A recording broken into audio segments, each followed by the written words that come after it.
Shalom, tudo bem com vocês?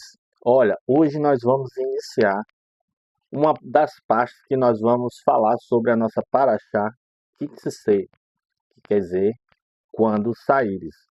Eu já estou com algumas pessoas que estão estudando aqui comigo e de vez em quando eu vou olhar para lá para falar com eles, mas também vou falar com vocês aqui, tá bom? Acompanhe a nossa gravação aí até o final do nosso estudo. Esse estudo ele vai ser dividido, eu acho que no máximo em 4 partes ou 3 partes. Vai depender muito do decorrer do que a gente vai estar falando sobre a nossa paraxá. Porque se você imaginar, a nossa paraxá ela tem mais de 70 mitzvot, ou seja, mandamentos, mais de 70 mandamentos. Então é muita coisa para a gente estudar, mas só que a gente não vai falar sobre tudo isso, tá bom? A gente vai falar sobre as partes mais importantes e que são é, colocadas na época de Israel, mas também nos dias de hoje, tá bom? Seja muito bem-vindo. Eu sou o mentor Francisco Júnior e nós estamos falando em nome da comunidade messiânica Beit Torá, tá bom? Fique à vontade. Se você quiser perguntar e a gente puder responder, a gente vai estar respondendo as questões que vocês vão estar colocando aqui pra gente, tá bom? Vamos lá. Nós vamos hoje falar sobre o estudo da nossa Paraxá Kitse. O estudo da Paraxá Kitse, que quer dizer quando sair, a Paraxá Kitse está no livro de Deuteronômio, o Devarim, o Sefer Devarim, vai do capítulo 21, versículo 10, até o capítulo 25, versículo 19, no livro de Deuteronômio. Na Brit Hadashah, que é a aliança renovada, ou seja, como você conhece o Novo Testamento, ela vai estar em 1 Coríntios do 9, 1 Coríntios 9, do 4 ao 18. E a Haftarah, que é o complemento da nossa porção, da nossa Paraxá, ela está em Yeshayahu, que é Isaías 54, do 1 ao 10. Tá bom? Seja muito bem-vindo. Você, como você já ouviu falar, a nossa Paraxá Kitse, ela significa quando saíres. O estudo é encontrado no Sefer Devarim, e contém mais de 70 mandamentos. É a maior concentração em toda a Torá. Não existe nenhum outra paraxá com um número tão grande de mitzvot, de mandamentos, né? E hoje nós vamos descobrir juntos como esses mandamentos se aplicam não só a Israel, mas também à nossa vida, ao nosso cotidiano hoje. Então, como eu falei, é uma paraxá muito grande. Nós vamos dividir ela em algumas partes, em alguns vídeos, para ensinar tudo para vocês, tá bom? O contexto da nossa paraxá, ela nos fala que Moisés ele está falando, ditando as últimas partes do livro de Devarim, ou seja, de Deuteronômio. Ele está instruindo Israel antes de Israel entrar na terra prometida. Ele também está detalhando regras sobre guerra, família, justiça social, compaixão e responsabilidade no dia a dia. Então, são coisas do nosso cotidiano que a Paraxá está trazendo para a gente essa semana. E nós vamos estudar alguns dos principais ensinos da Paraxá. O primeiro deles é logo no início dos nossos capítulos, de Devarim 21, versículo 10, que fala sobre o soldado e a mulher cativa. Em hebraico, Yefat Toar. Yefat Toar, ou seja, mulher cativa. Então, a Torá ela reconhece que um soldado em período de guerra tem fraquezas humanas, não é verdade? Mas ela impõe limites. Isso nos ensina que impulsos devem ser controlados e transformados em responsabilidades. Por exemplo, um soldado que vai à guerra, ele está afastado de sua esposa, ele está afastado de sua família.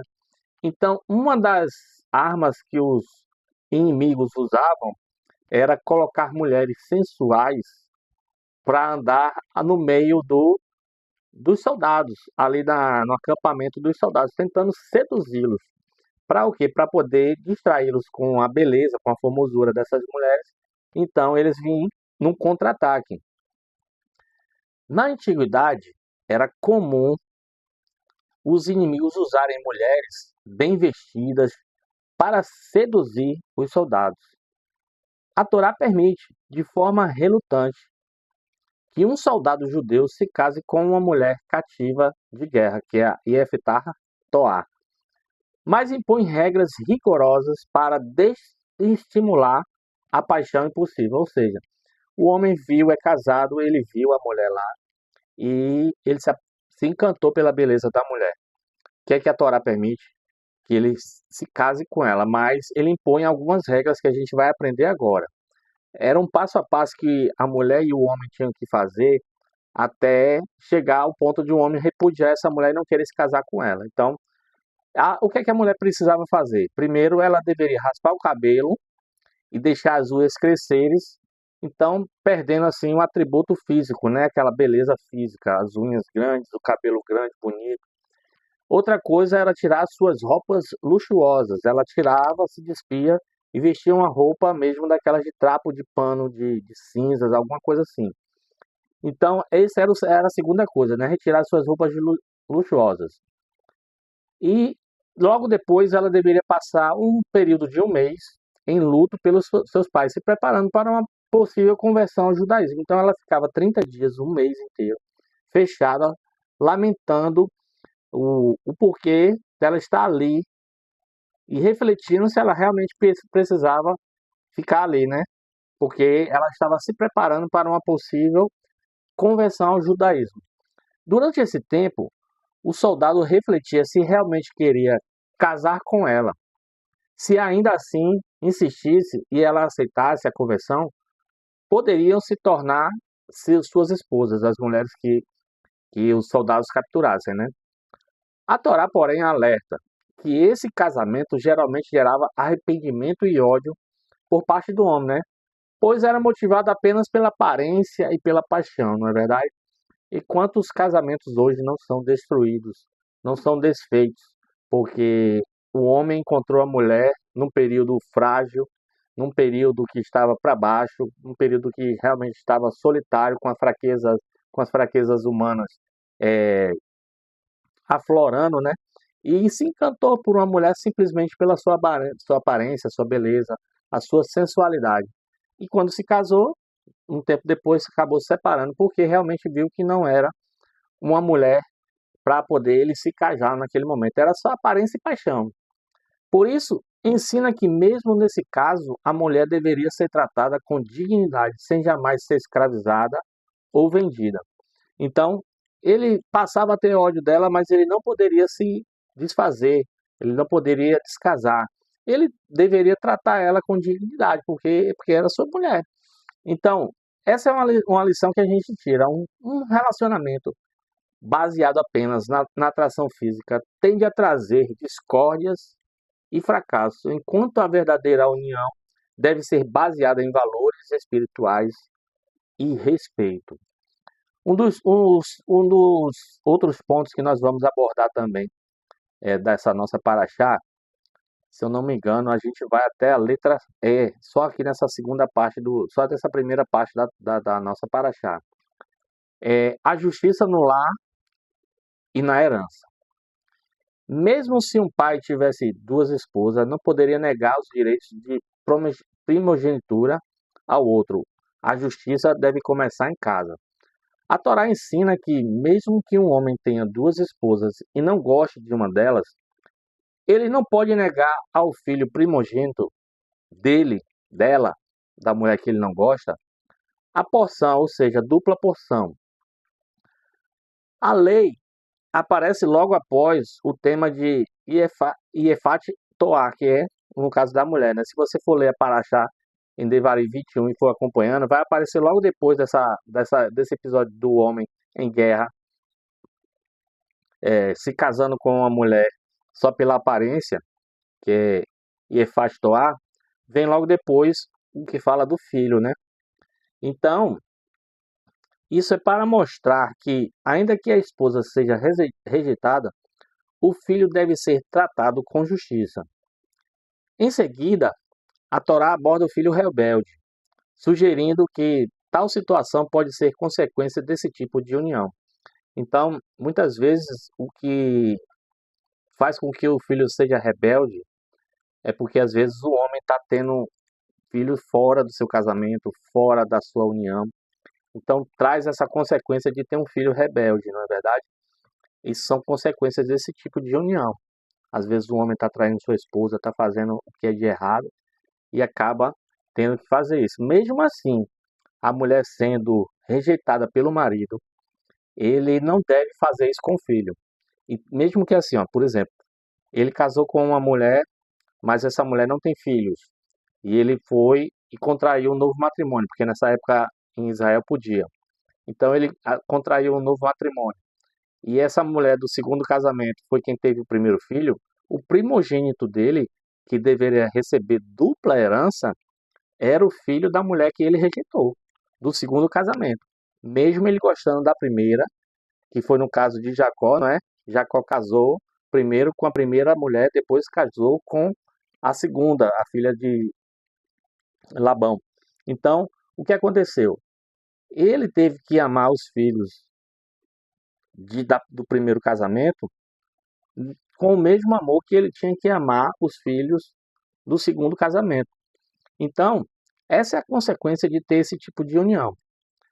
O filho rebelde mostra a importância da educação desde cedo. O lar é a primeira escola de valores. Então, existe um rabino, um recém-bar mitzvah, que até 3 anos, até 3 meses após essa fase, passa a roubar dinheiro do pai, gastar em carne, vinho, em consumo, de forma descontrolada e indecente diante das más companhias. Quando advertido, se não mudar, os pais levam primeiro a um tribunal de 3 juízes para ser disciplinado. Caso ele rescinda, é levado a um tribunal maior com 23 juízes, onde se todas as condições forem atendidas, poderia receber uma pena de morte.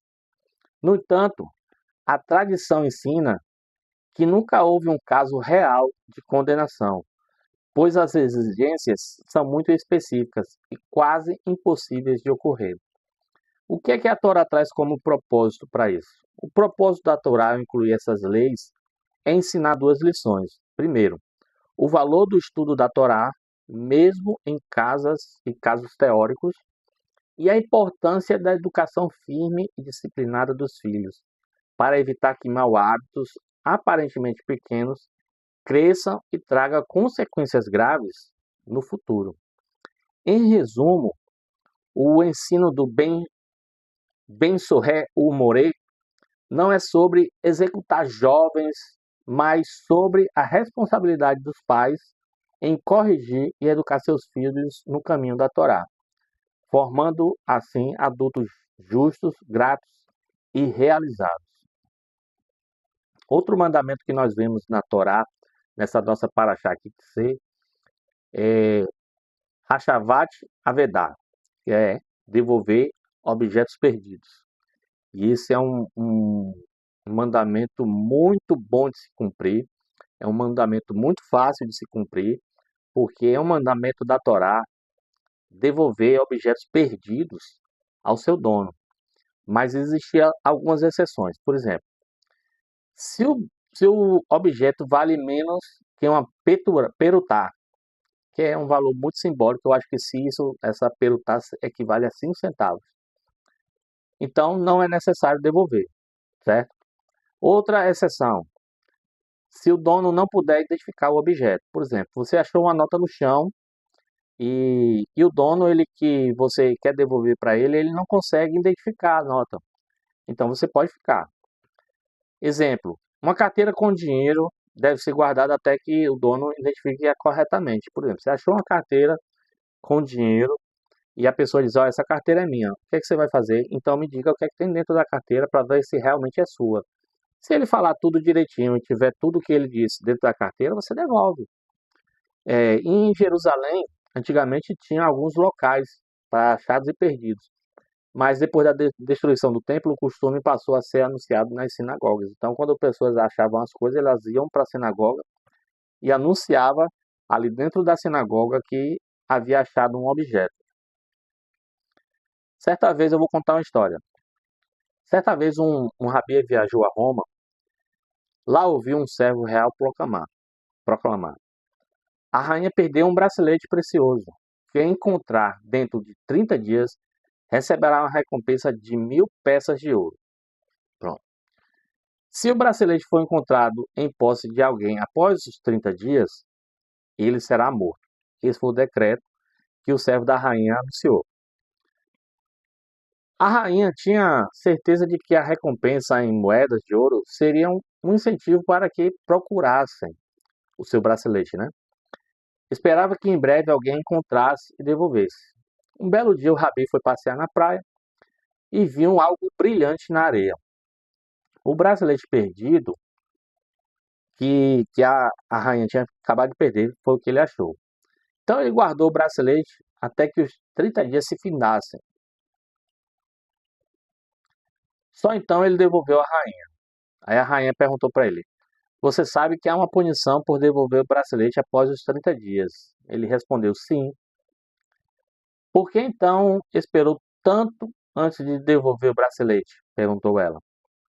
Queria mostrar a você, explicou Rabi, que a razão de eu ter devolvido o bracelete não é porque a temo, mas porque temo a Deus. Com isso, a rainha viu. Louvado seja o Deus dos judeus, exclamou a rainha. A mitzvah de Havat, Avedá, aplica-se apenas se o proprietário for judeu. Contudo, é de bom alvitre devolver um objeto perdido também a um não-judeu. Isso causa Kiddush Hashem, que é a santificação do nome. Então, a rainha viu o exemplo do Rabi, que achou o bracelete. Ficou com ele 30 dias, não teve medo da punição. Quando ele falou que temia mais a Deus do que a ela reconheceu que o nome de Deus ali foi santificado. Kiddush Hashem. Então, as lições práticas que a gente tira dessa mitzvah, ela se aplica somente entre judeus, mas devolver a não-judeus gera Kiddush Hashem, como eu falei, né? A santificação do nome do Eterno. Ensina responsabilidade, honestidade e preocupação com o próximo. Mostra que a verdadeira justiça não é só cumprida a obrigação, mas muitas vezes fazer mais do que a lei exige. Em resumo, Rajavat Avedá é mais do que devolver um objeto, é uma oportunidade de demonstrar fé, santificar o nome de Deus e cultivar bondade e responsabilidade no dia a dia. Outra mitzvah, esqueci até de ampliar aqui, de deixar em negrito, é ajudar animais em dificuldades. Essa é uma mitzvah também muito fácil de ser cumprida.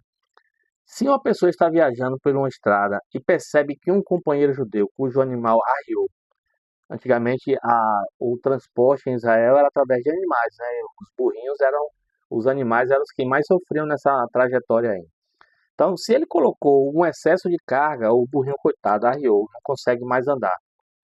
Então, devido a essa pesa de carga nas suas costas, ele não deve continuar a viagem, mas sim parar e ajudar o proprietário a descarregar o fardo que está sobre o animal. Se você vai viajando e você vê um animal arriado, cansado, com o peso que está carregando, vá lá e ajude. Hoje, como é que a gente pode fazer isso?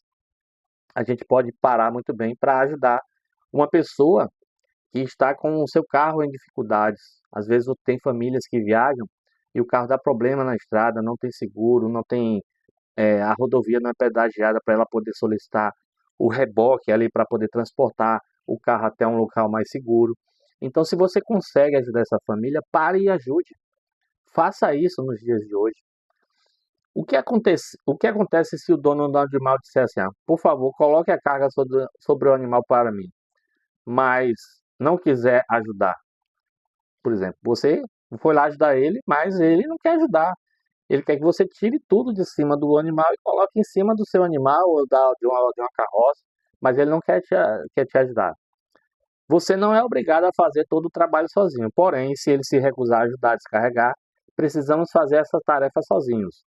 Já que o animal está sentindo desconforto e sofrendo, devemos fazer tudo para evitar que Saabalaê, Shahraim, causar sofrimento a um ser vivo. Então, nesse caso, contudo, pode-se exigir pagamento por esse trabalho. A Torá quer que colaboremos com o judeu ou com o messiânico que precisa de auxílio. Outra mitzvah, respeitar a criação de Deus, como a mitzvah de ave-mãe e dos ovos. Essa parte aqui nós vamos deixar para um próximo estudo. Nós já chegamos aqui a mais de 20 minutos falando sobre a nossa paraxá. Eu não quero fadar você, então a partir de agora a gente vai dividir essa aula em um novo vídeo, tá bom?